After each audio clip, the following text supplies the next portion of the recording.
आज की जो सबसे बड़ी राजनीतिक खबर है उस पर आपको अप टू डेट दे देते हैं। देश एक तरफ कोरोना संक्रमण से जूझ रहा है और कोरोना के खिलाफ वैक्सीनेशन को लेकर एकजुट होकर लड़ने की बात कही जा रही है, लेकिन पश्चिम बंगाल की सरकार और केंद्र सरकार में जो लड़ाई चुनाव के वक्त शुरू हुई थी वो अब तक बदस्तूर जारी है। यास तूफान आ गया, तबाही मच गई, उसके बाद भी प्रधानमंत्री की बैठक में मुख्य सचिव नहीं पहुंचते हैं। ममता बनर्जी जो है किस तरह से आके कागज थमा के चली जाती हैं, विवाद बढ़ता है, संघीय ढांचे को लेकर सवाल पूछे जाते हैं। उसके बाद केंद्र जिस तरह से अब चीफ सेक्रेटरी को दिल्ली तलब कर रहा है, वो नहीं पहुंचे, उन्हें ममता बनर्जी ने अनुमति नहीं दी है आने की। तो ये पूरा का पूरा घालमेल, वो भी ऐसे वक्त में जब देश को एकजुट होकर कोरोना से लड़ना है, कई सवाल अपने आप में पैदा कर रहा है। क्या ममता और मोदी की ये तकरार जो है कहीं ना कहीं संघीय ढांचे के ऊपर एक सवाल पैदा करती है। सवाल ये भी उठ रहा है कि इस जो लड़ाई है, खींचतान है, उसमें किस तरह से जो प्रशासनिक अधिकारी हैं, प्रशासन है, आम कामकाज है, वो सफर करेगा। कानून क्या कहता है,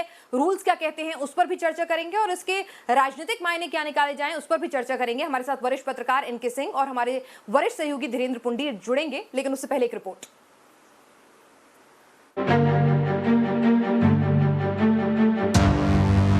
केंद्र बनाम ममता बनर्जी की लड़ाई हर दिन नया रुख अख्तियार करती जा रही है। केंद्र सरकार ने पश्चिम बंगाल के मुख्य सचिव अल्पन बंदोपाध्याय को आज यानी 31 मई की सुबह 10 बजे दिल्ली रिपोर्ट करने को कहा था। मुख्य सचिव तो दिल्ली नहीं गए, हाँ ममता के चिट्ठी जरूर पहुंच गई। ये है पीएम मोदी को संबोधित ममता बनर्जी की वो चिट्ठी जिसमें उन्होंने साफ साफ कहा है कि ऐसे मुश्किल वक्त में उनकी सरकार अपने मुख्य सचिव को कार्य मुक्त नहीं कर सकती। ममता ने अपनी चिट्ठी में कहा है, पीएम मुख्य सचिव अल्पन बंदोपाध्याय को दिल्ली में रिपोर्ट करने से जुड़ा आदेश वापस ले ले। साथ ही ममता ने कहा कि वो केंद्र के इस एकतरफा फैसले से हैरान है। इससे पहले ममता ने केंद्र सरकार पर मुख्य सचिव को परेशान करने का आरोप लगाया था।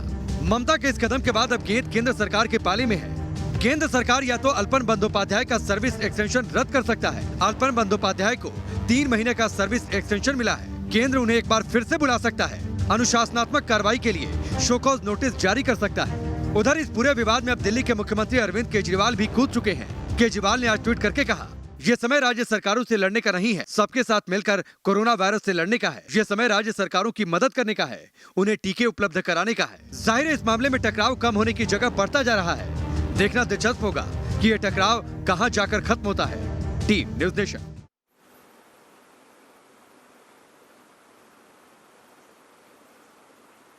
तो इसके राजनीतिक मायने भी समझेंगे। हमारे साथ वरिष्ठ पत्रकार एनके सिंह जी जुड़े रहेंगे, लेकिन ग्राउंड जीरो से क्या कुछ अपडेट आ रही है, धीरेन्द्र हमारे साथ इस वक्त हमारे वरिष्ठ सहयोगी जुड़ चुके हैं। धीरेन्द्र जी, आपसे समझना चाहेंगे, जो संघीय ढांचे को लेकर बार बार सवाल उठाए जाते हैं, लेकिन अगर हम कानून के लिहाज से कहें तो वाकई में अगर आज अल्पन बंदोपाध्याय नहीं आते हैं, नहीं आए, पेश हुए, तो वाकई में क्या केंद्र के पास उनका एक्सटेंशन जो है उसको रद्द करने की ताकत है? क्या उनके खिलाफ किसी तरह की अनुशासनात्मक कार्रवाई करने की ताकत है, या उसके लिए उन्हें पहले राज्य सरकार से, ममता बनर्जी से अप्रूवल लेना होगा और उनका कुछ नहीं बिगड़ेगा? देखिए, इसमें बहुत दोनों अलग अलग रूल्स में बात की गई है कि पहले वाले रूल्स में ये कोशिश की गई थी कि सरकार, केंद्र सरकार सब कुछ तय करेगी और उसकी बातचीत अगर दोनों के बीच में होगा तो अल्टीमेटली केंद्र सरकार की सुनी जाएगी, जो जनरल बातचीत का रूल था। लेकिन उसी रूल में राज्य सरकार या अधिकारी दोनों का सहमति भी उसमें चाहिए थी। उसको अगर पनिशमेंट को देना है, जिस राज्य के उसमें जो डेपुटेशन पर हैं, जिस राज्य में वो हैं, जो उनका काडर है, अगर वो वहां डेप्यूट है तो उनके उसका राज्य सरकार को कंसर्न होना चाहिए, कंसर्न स्टेट गवर्नमेंट। तो ये लेकर बहुत क्लियर स्थिति इसमें नहीं दिखती है। सिर्फ इतना जरूर है कि इन दोनों स्थिति में एक मामले में कहा गया कि केंद्र सरकार की बातचीत ही ऊपर रहेगी। अब इसमें देखना होगा कि अभी तक डीओपीटी ने अभी तक कुछ कहा नहीं है। हालांकि ये लग रहा था कि वो जल्दी कोई कार्रवाई इनिशिएट करने की स्थिति में है। सुबह जिस तरह बातचीत हुई थी अधिकारियों से, उनसे भी लग रहा था कि वो कोई बातचीत करके एक्शन होने की स्थिति है। लेकिन अभी जो पहले सुबह चिट्ठी आई और उसके बाद अभी फिर लग रहा है कि वो नहीं आ रही हैं, तो मुझे लगता है कि इसमें कई सारी चीजें ऐसी होंगी जो अभी तक हमने देखी नहीं है। हालांकि पिछली बार जो 3 आईपीएस अधिकारियों को वापस बुलाने वाला मसला था, उनको जब जेपी नड्डा वाले हमला हुआ था और उसके बाद, लेकिन उस मामले को सेंट्रल गवर्नमेंट ने वहीं छोड़ दिया था और वो स्टेट में उन्होंने आके ज्वाइन नहीं किया था। लेकिन ये बात अभी आगे तक जाएगी और मुझे लगता है इस पर सब लोग बटे हुए हैं कि क्या केंद्र के पास ये यूनिलैटरल पावर है, अपने आप से वो पावर है कि वो विदाउट उसकी सहमति के राज्य सरकार की, जिसके कहने पर उनको एक्सटेंशन दिया गया 3 महीने का एक्सटेंशन राज्य सरकार की तरफ से आया था और उनको अप्रूव किया है। तो मुझे लगता है कि हम लोगों को भी इसमें मुझे बहुत ही क्लैरिटी नहीं है दोनों लॉज को लेके कि उन दोनों में से अभी किस लॉ के तहत इसमें राज्य सरकार केंद्र सरकार अपनी तरफ से कोई एक्शन इनिशिएट करेगा।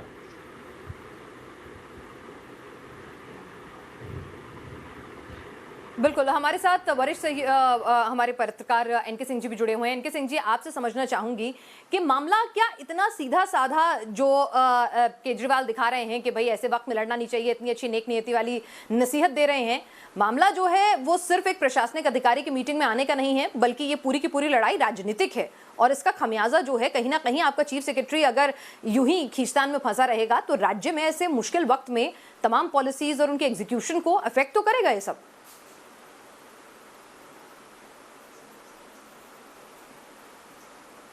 यहाँ कभी भी जब संघ केंद्र और राज्य में लड़ाई होती है तो आम जनता ही पीसी जाती है, इसमें कोई खास बात नहीं है। लेकिन यहाँ पे मैं आपके व्यूवर्स को आपके माध्यम से कुछ टेक्निकल चीज़ें बता दूं, जो लीगल एस्पेक्ट है इसका वो बता दूं आपको। ये 2 रूल्स से गवर्न होते हैं। एक है IAS cadre rule. IAS cadre rule के 6(1) को इंदिरा गांधी ने 18 मार्च को एक अमेंडमेंट किया, एक उसमें प्रोविजो जोड़ दिया, तभी से ये पूरा का पूरा बदल गया।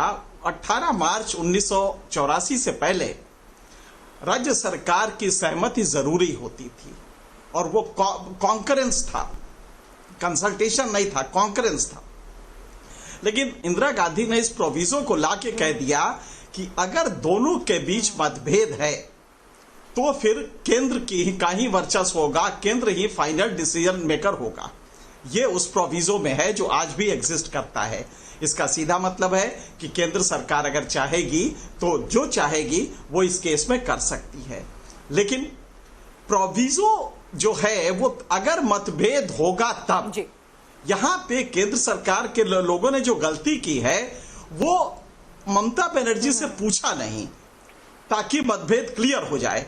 यहां पे प्रोविजो का पोजीशन तब आएगा जब कंसल्टेशन का प्रोसेस कंप्लीट हो जाएगा। मतलब पहला वाला जब कंप्लीट होगा रूल 6(1), तब उसके बाद उसके नीचे के प्रोविजो अप्लाई करेगा जब राज्य सरकार मना कर देगा। यहां पे आपने ममता बनर्जी से पूछा ही नहीं, ये एक लीगल फ्लॉ है जी।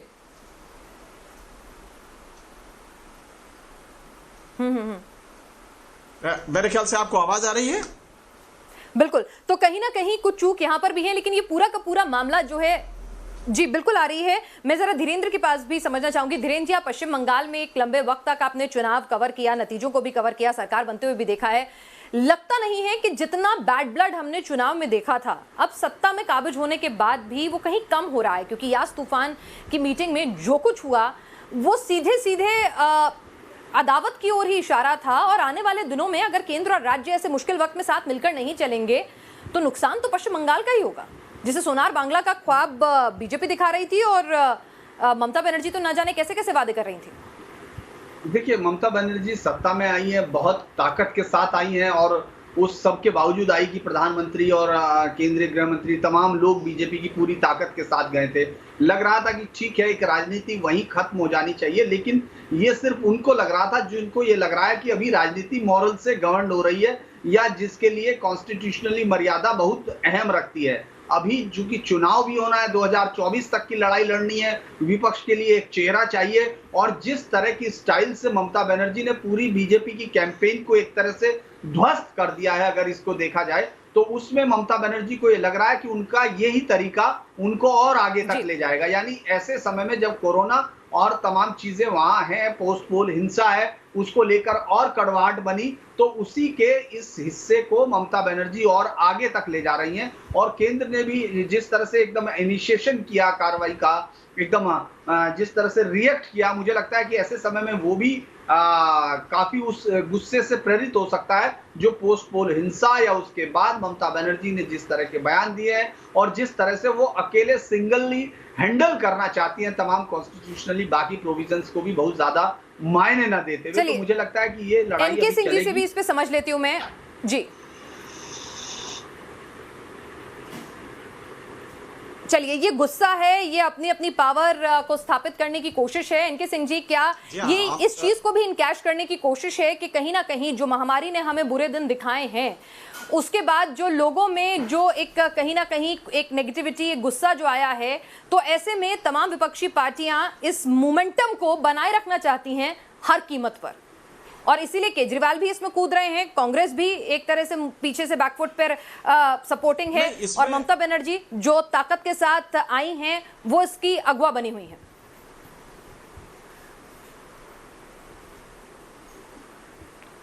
नहीं पिना, इसमें जो केंद्र का रोल होता है ना, एक पिता का रोल होता है। एक बच्चे के लिए जो पिता का रोल होता है वो केंद्र का होता है। आप जरूर मारिए, बच्चे को जरूर डांटिए, लेकिन पुचकार के उसको फिर पढ़ने को कहिए, उसको अच्छा भोजन दीजिए, उसके भविष्य की चिंता कीजिए। ये केंद्र का रोल है। लिहाजा केंद्र का एग्रेशन जो है ना, वो पूरे कंट्री में एक नकार, और फिर ये एक लूजिंग गेम आप खेल रहे हैं। उसको तो ऐसे भी हो जाना है, उस अफसर को जिसको आप बुला रहे हैं कोई सजा, क्योंकि उसमें जो कानून है ऑल इंडिया सर्विसेज का जो कानून है सेक्शन 7 है, उसमें वो जो जिस सरकार के अंडर में है, मैं वही कह रही हूँ इनके सिंह जी, शायद मैं अपनी बात सही से आप तक नहीं पहुंचा पाई।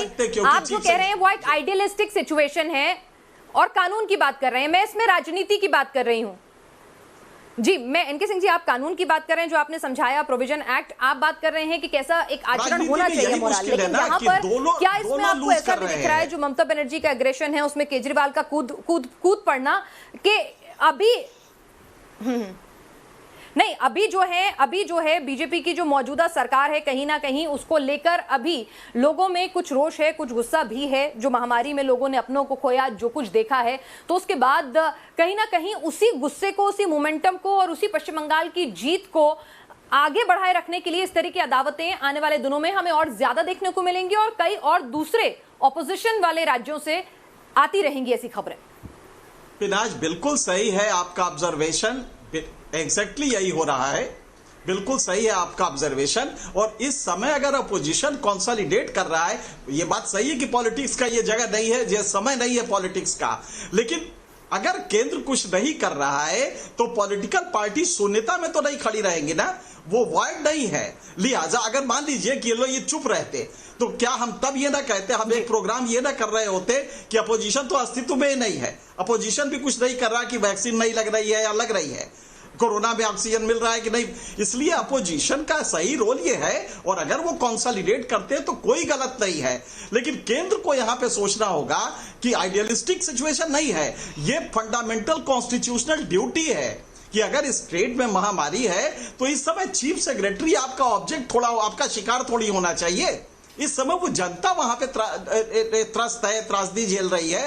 लिहाजा मुझे लगता है कि पॉलिटिकली चीफ सेक्रेटरी को एक मोहरा बनाना और उसका शिकार करना ये पॉलिटिकली अनटेनेबल है। और मुझे लगता है कि जो स्ट्रेटेजिस्ट है बीजेपी के, वो यहां पे गलती कर रहे हैं, बल्कि उनको तो जितना प्रधानमंत्री को जितना ही अपमानित करेंगे उतना ही उनको गेन होगा।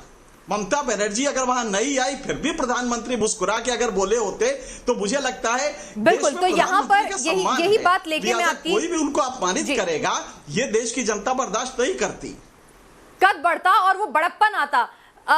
बिल्कुल बिल्कुल बिल्कुल, और जितना प्यार प्रधानमंत्री के लिए देश की जनता के मन में है, कहीं ना कहीं वो अपमान नहीं सहा जाएगा। और यहां पर धीरेन्द्र से भी मैं इसी बात को आगे ले जाऊं। धीरेन्द्र, शायद कहीं ना कहीं यहां पर बीजेपी की पॉलिटिकल अप्रोच में कुछ ना कुछ दिक्कत, जैसे कि इनके सिंह जी कह रहे हैं, उन्हें नजर आ रही है कि यहां पर हार के बाद बड़ा दिल दिखाना था। अगर वाकई में पश्चिम बंगाल की चिंता थी तो ममता बनर्जी का सपोर्टिव रुख करना था, ना कि ऐसे छोटे छोटे मुद्दों को ईगो इशू बनाते हुए पलटवार करना। कहीं ना कहीं अगर दीदी एक तरफा वार करती रहती तो शायद बीजेपी के लिए प्लस पॉइंट होता। यही गलती चुनाव प्रचार में भी की और यही चुनाव हारने के बाद भी हो रही है। क्या आप भी ऐसा सोचते हैं? लगता है बंगाल को लेकर बीजेपी जब से चुनाव इतनी बुरी तरह हारी है, उसके बाद उसके पास कोई रिएक्शनरी जो एक तरीका होता है उसको वो अभी तक तय नहीं कर पाई, क्योंकि पोस्ट पोल हिंसा पे क्या रिएक्शन होना चाहिए, किस तरह से उस पर बातचीत करनी चाहिए, वो हम लोगों ने नहीं देखी। और बहुत सारे लोगों को जाना पड़ा, वो बाहर भी है स्टेट में, और उसी तरह इस तरह से एकदम आप आने के बाद प्रधानमंत्री के उसके आने के बाद आप एकदम इस तरह का एक्शन लेते हैं ये जरूर है 7 जो रूल्स है उसमें, जो all India service discipline and appeal rules जो 1969 है, उसमें उनको काफी ताकत मिलती है। 7A1 के बी में वो साफ कहते हैं सेकंड पैराग्राफ में कि the central government in any other case shall alone be competent to institute disciplinary proceeding. बहुत सारी चीजें हो सकती हैं, लेकिन मैं इस बात से जरूर सहमत हूं एनके सर की कि उनको इस समय बड़प्पन दिखाने की जरूरत है, क्योंकि कई जगह पर वो घिरे हुए हैं। लेकिन बंगाल को लेकर मुझे लगता है कि शायद कोई इस तरह का वहां उनका थिंक टैंक कोई मेजर गलती कर रहा है, जो हम लोगों ने पूरे इलेक्शंस में भी देखी, जिसमें हमको लग रहा था कि जिस तरह से एक्शन कर रहे हैं, जिस तरह से उन लोगों को लग रहा था वो जीत के बिल्कुल करीब पहुंच गए हैं, लेकिन इतना बड़ा मिस्टेक होना और उसके बाद इस तरह का सीधा कन्फ्रंट ले लेना उस समय जबकि सरकार अभी आई हो, तो मुझे लगता है कि बहुत बेहतर। और बीजेपी में थोड़ा सा इसको एक बार एनालाइज करना चाहिए कि कहां वो इस स्टेट को देख रही है।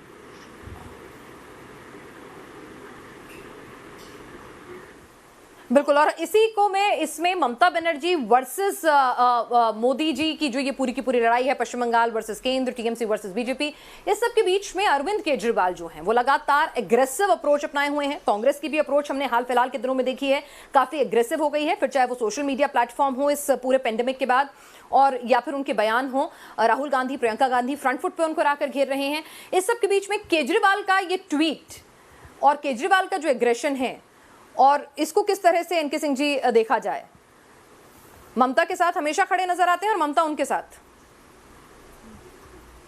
इसमें पिनाज बहुत सिंपल सी बात है, इसमें बहुत सिंपल सी बात है कि अश्वमेध रथ का घोड़ा ममता बनर्जी ने रोक दिया।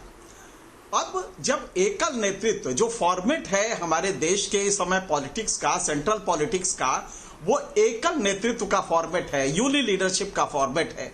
इसमें अगर कहीं ये लगता है कि साहब देश का सबसे बड़ा जो सबसे मकबूल नेता है वो भी बंगाल में हार गया, तो उसके हार को देख के ये जो अपोजिशन पार्टीज है ये अचानक मृतप्राय थी, लगभग मर चुकी थी, वो अचानक खड़ी हो गई। अरे ये तो यहाँ का नेता जो है वो वल्नरेबल है, वो इनविंसिबल नहीं रहा, अभेद्य नहीं है, उसको हराया जा सकता है।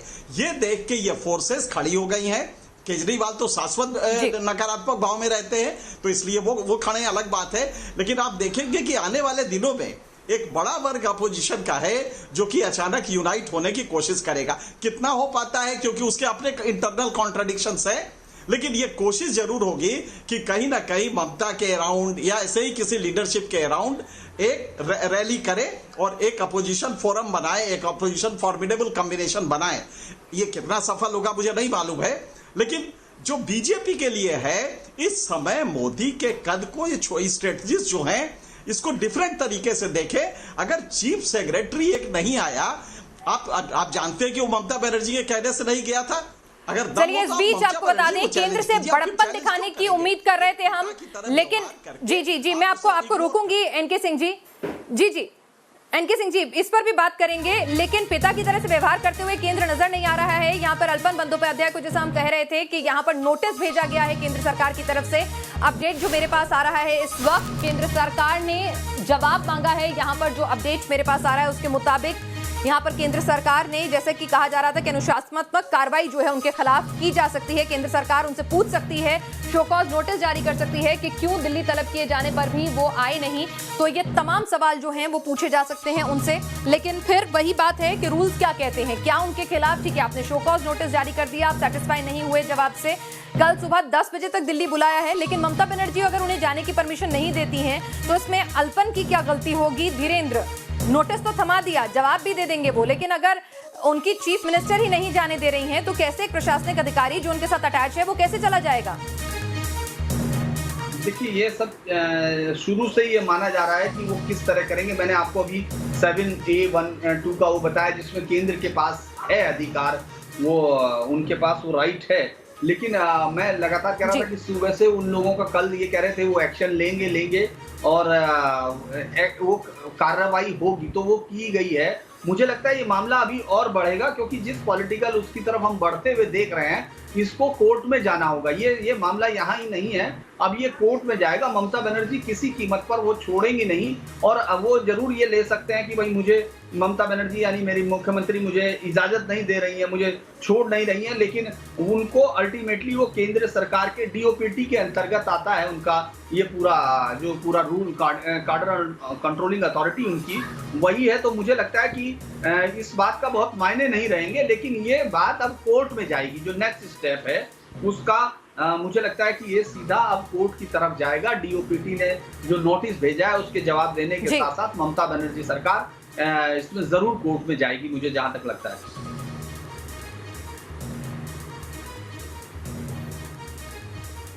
जी, एनके सिंह जी, ये नोटिस भेजा है और ये जिस तरह से धीरेन्द्र कह रहे हैं कि मामला जो है, क्योंकि जिस तरह से अलग अलग आपने भी बताया कि जो कानून है अलग अलग बात कहते हैं, कुछ स्थिति क्लियर नहीं है, कोर्ट का दरवाजा खटखटाया जाएगा। लेकिन क्या पेंडेमिक में जब देश जूझ रहा हो, जब एक चीफ सेक्रेटरी की जरूरत उसके राज्य में सबसे ज्यादा हो, ऐसे में ये ईगो की लड़ाई वाकई में क्या जरूरी है, वाकई में क्या सही संदेश देगी?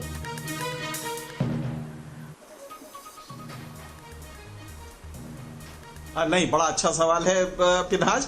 यही इसका सबसे बड़ा क्रूशियल पॉइंट है कि आपने अभी 6 दिन पहले एक्सटेंशन दिया उस चीफ सेक्रेटरी को केंद्र सरकार ने, ममता बनर्जी के कहने पे कि साहब पेंडेमिक में इनकी जरूरत है, ये 6 कमिटीज में है, और वो कमिटीज यास के लिए जो तूफान आया उसके लिए भी हैं, और वो कमिटीज इसके लिए भी हैं, कोविड के लिए। आपने इसके आधार पे केंद्र सरकार ने अभी 6 दिन पहले उसको एक्सटेंशन सर्विस एक्सटेंशन दिया। ऐसे में जब आप उसको बुला रहे हैं तो लीगली टेनेबल होना अलग है। जो मासेज में मैसेज आएगा कि एक अधिकारी जो कोविड के उसको मैनेजमेंट को देख रहा था, उसको ईगो की लड़ाई में केंद्र ने बुला लिया, तो एक तो टेक्निकली गलती है कर, इसको ममता खूब बुलाना चाहेंगी और खूब कैश कराएंगी। तो लिहाजा ये अनटेनेबल लड़ाई है जो केंद्र लड़ रहा है। मुझे लगता है अगर इसको बेटर को यहीं पे रोक देता, पहले तो इनिशिएटिव ना करता, और अगर करता तो यही शायद जब ममता बनर्जी नहीं आई थी उस मीटिंग में कुर्सियां खाली पड़ी रही थी, प्रधानमंत्री का प्रोटोकॉल के तहत जो अपमान हुआ था वो शायद ज्यादा ताकतवर तस्वीर होती अगर केंद्र एक मैसेज देना चाहता ममता की एरोगेंस के खिलाफ या उनके प्रोटोकॉल तोड़ने के खिलाफ, बनस्पत इसके कि जो अब कुछ हो रहा है। ये हमारे वरिष्ठ पत्रकार एनके सिंह जी की सोच थी। धीरेन्द्र, आप हमारे साथ जुड़े और एनके सिंह जी आप हमारे साथ जुड़े, आपका बहुत बहुत शुक्रिया।